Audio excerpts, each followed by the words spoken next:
L'OVNI face à l'homme libre ce matin sur BFM TV et sur RMC. Voici ce que ça donne. Vous avez déjà soigné quelqu'un dans votre vie? Moi, je suis pas Vous avez sauvé quelqu'un dans votre vie? Non, alors calmez-vous, calmez-vous. Non, mais Didier d'accord. Non, écoutez, calmez-vous. Non, mais donc m'expliquez pas la médecine et m'expliquez pas ce que c'est soigner les gens. Je n'ai fait que soigner les gens.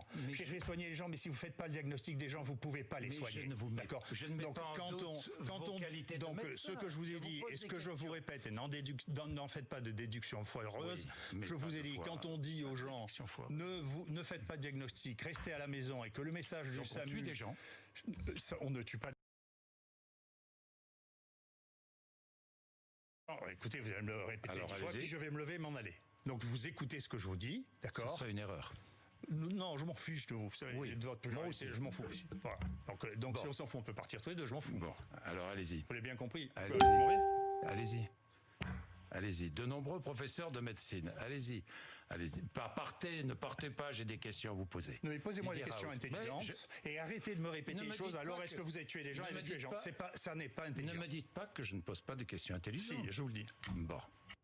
Voilà pour cet échange, il y en a eu d'autres, on va vous les diffuser tout au long de la matinée sur BFM TV. On en parle maintenant avec Roselyne Dubois et Martin Dany qui sera avec nous dans un tout petit instant. Juste avant, Roselyne, évidemment, il y a eu cet entretien sous tension ce matin entre Jean-Jacques Bourdin et Didier Raoult. Il y a aussi eu 3h10 d'audition hier. Qu'en est-il ressorti? Didier Raoult face aux parlementaires. Face à des députés qu'ils disent eux-mêmes, ce matin, on n'a pas appris grand-chose. Alors ça a été long parce que on a vu le personnage, voilà, c'est Didier Raoult et il avait beaucoup de digressions, beaucoup de critiques aussi à faire sur la gestion de la crise. C'est l'objet, on le rappelle, de cette commission. Ce qui n'a clairement pas fonctionné, c'est le dépistage. À ses yeux, l'idée qu'on ne pouvait pas faire de tests n'était pas vraie, dit-il. Il y avait les moyens de le faire. C'est juste qu'il a été l'un des rares à avoir le bon réflexe, aller chercher les réactifs où ils étaient en France, c'est-à-dire dans les labos vétérinaires. Du coup, l'IHU de Marseille a testé très largement, alors que les autres hôpitaux n'en avaient pas les moyens et que même la consigne des autorités n'était pas de tester. On réservait les tests qui manquaient aux cas les plus graves à l'hôpital. Donc voilà, grosse critique sur le dépistage. Grosse critique aussi sur l'organisation des autorités, organisation archaïque, désuète de l'État. Il s'en prend au conseil scientifique qui n'en est pas un, d'où son expression « j'étais un ovni ». Il faut aussi des gens capables d'analyser. Il s'en prend à l'entourage du ministre, notamment la surréaction autour de l'étude du Lancet et l'interdiction de prescription d'hydroxychloroquine. D'ailleurs, il a des critiques extrêmement vives contre la communauté scientifique. Pour lui, il y a bien sûr des conflits d'intérêts entre chercheurs et industrie pharmaceutique. Conflit d'intérêt aussi pour l'agence du médicament. Il accuse directement le directeur de l'agence du médicament et de la haute autorité de santé. Ils ont, dit-il, failli dans leur rôle. Accusation extrêmement grave auquel il n'apporte aucune preuve à ce stade. Il dit aux députés d'aller sur Internet ou d'enquêter eux-mêmes sur le grand labo Gilead. Alors, épidémie, test, dépistage, état, conflit d'intérêts et confinement. Alors, utile ou pas en période d'épidémie, en période de Covid-19? Écoutez la réponse de Didier Raoult, c'était ce matin sur BFM TV et sur RMC. La panique en juin 40, a fait que les 2/3 des Parisiens sont partis sur la route et qu'il y a eu 100 000 morts. La peur panique a des conséquences qui sont dramatiques. Et ça, c'est la gestion du politique de faire qu'il n'y ait pas une peur panique qui saisisse les politiques ont eu peur. Les politiques ont cédé à la peur pendant cette période. Je ne sais pas s'ils ont cédé à la peur ou géré la peur. Voilà pour ces déclarations de Didier Raoult ce matin. On va évidemment revenir sur cette interview tout au long de la matinée. La situation en France, quelle est-elle aujourd'hui sur un plan épidémique? Le professeur le disait, la bouffée épidémique est passée. Effectivement, la situation est stable.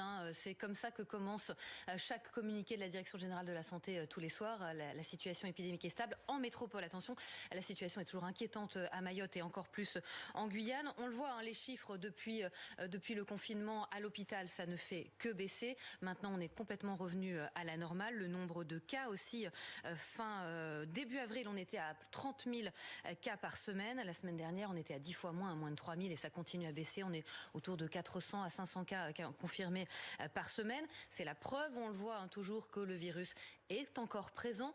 82 clusters qui sont en cours d'investigation. Mais au niveau national, on a un taux de positivité à 1,5, un taux d'incidence entre 4 et 5. C'est le nombre de nouvelles contaminations pour 100 000 habitants. Donc pour l'instant, c'est contenu. Mais attention, les gestes barrières doivent toujours s'imposer parce qu'on n'a aucune autre solution, toujours pas de traitement efficace, quoi qu'on en dise, et toujours pas de vaccin avant au moins des mois. Et sur cette situation épidémique en France, Didier Raoult fait le même constat que l'ensemble de la communauté scientifique. Écoutez. La bouffée épidémique est passée derrière nous. Ce qui se passera à l'avenir, j'en sais rien du tout.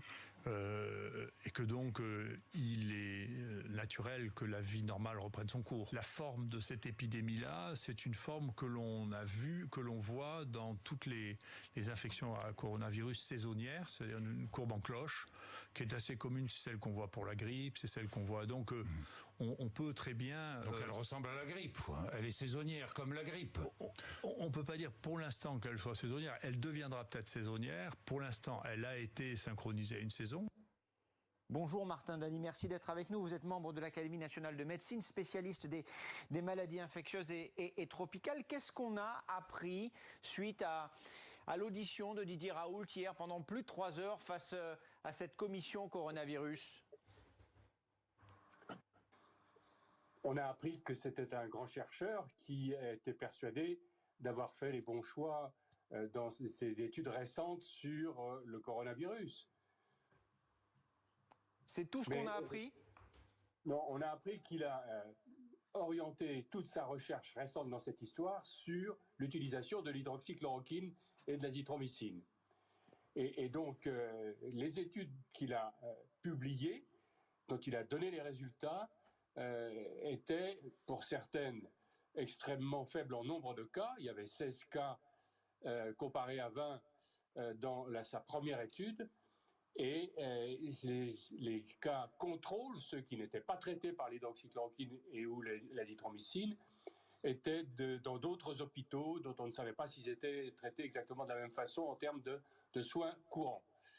Le deuxième point, c'est que comparer 16 à 20 cas était vraiment un nombre trop faible pour trouver une différence significative.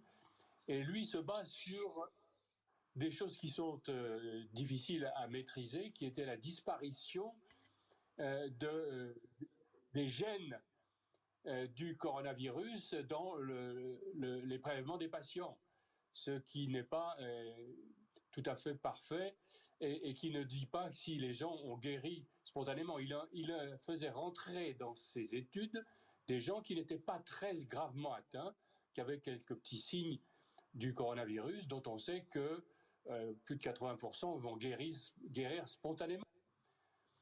Donc, pardon, mais quand on vous entend ce matin, alors ce que dit le professeur Raoult, c'est que lui, son protocole fonctionne et qu'il en a les preuves. Quand on vous écoute ce matin, ici même, on en est moins convaincu. Est-ce que il a réussi à vous convaincre de la fiabilité, de l'efficacité de ce traitement qu'il utilise pour lutter contre le Covid-19 ? Non, je ne suis pas absolument convaincu. Je pense qu'il y a encore des choses qui n'ont pas été correctement faites et qui pourraient montrer une efficacité. À quel stade il faut traiter? Est-ce qu'il faut traiter des gens qui sont en tout début d'infection? Et là, il faut qu'on ait une preuve que l'hydroxychloroquine est un antiviral? Ou bien est-ce qu'il faut traiter ces gens quand ils sont déjà en train de passer à une phase plus aiguë de détresse respiratoire? Et là, on essaye d'avoir un effet immunomodulateur sur l'orage cytokinique.